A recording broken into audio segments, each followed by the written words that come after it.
Сәлеметсіздер ме? Бүгін мен сіздерге ауызашарға жеңіл-желпі, асқазанды ауыртпайтын тағам түрінің рецептісімен бөлісетін боламын.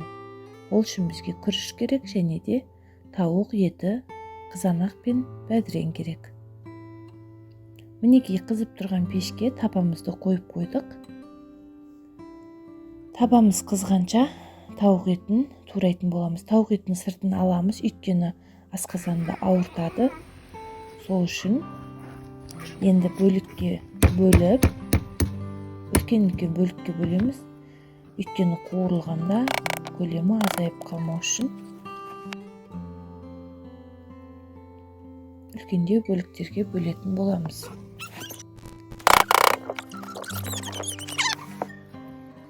Мінекей тауық етін турап болып қалдық. Оған дейін табамыз қызып тұр.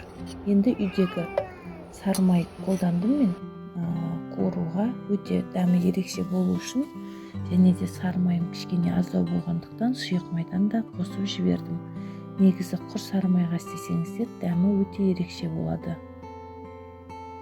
Енді осы қызып тұрған майымызға тауық еттерін салып қуырып алатын боламыз.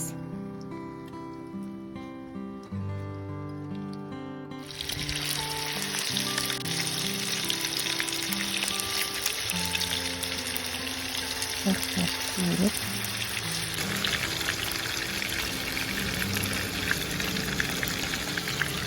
қуырып аламыз. Екі бетін де араластырып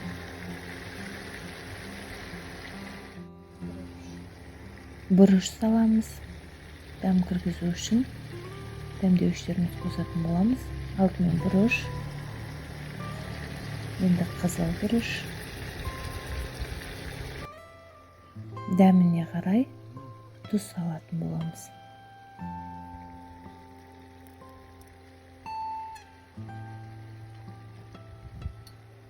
Жақсылап араластырамыз тағы да.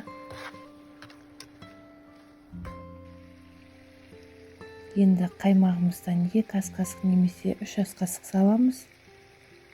Сулы болсын десеңіздер, неғұрлым көп қаймақ сала беріңіздер.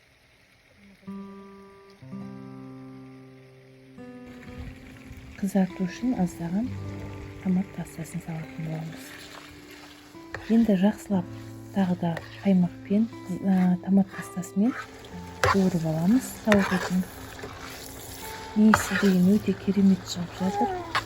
Сармайдың иісі деген дәмде өте ерекше болады.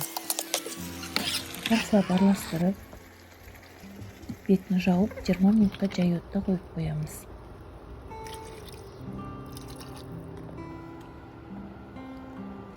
Келесі енді біз күрішті пісіреміз. Күріш шапсып, бір-біріне езіліп піспеу үшін мен үнемі күрішті осы тәсілмен пісіремін. Алдымен сармай қосамын.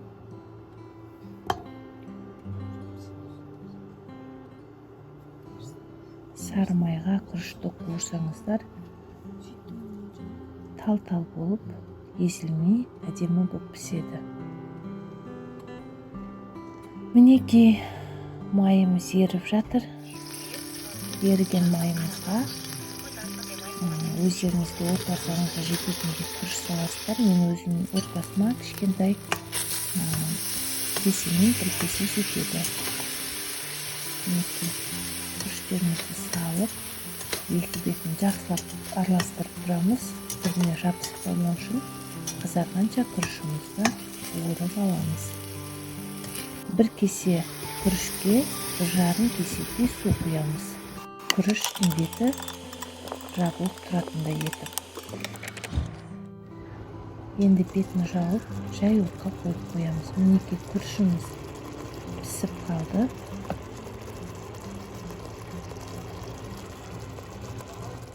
Астыға жабыспайды. Мен күрішке араластыруға горохты таңдадым. Өйткені мен балаларым жүгері жемейді. Сіздер жүгері қолдансаңыздар да болады, қалауларыңызша. Бізде үйде балалар горохты өте жақсы жейді, сондықтан горохты қолдандым. Мінекей күріштеріміз тал-тал болып пісті. Кесеге салып, осындай формада салатын боламыз. Астарыңыз дәмді болсын. Видеомыз ұнаса лайк басып, комментарий қалдырыңыздар. Каналымызға жазылуды ұмытпаңыз. Көп-көп рахмет.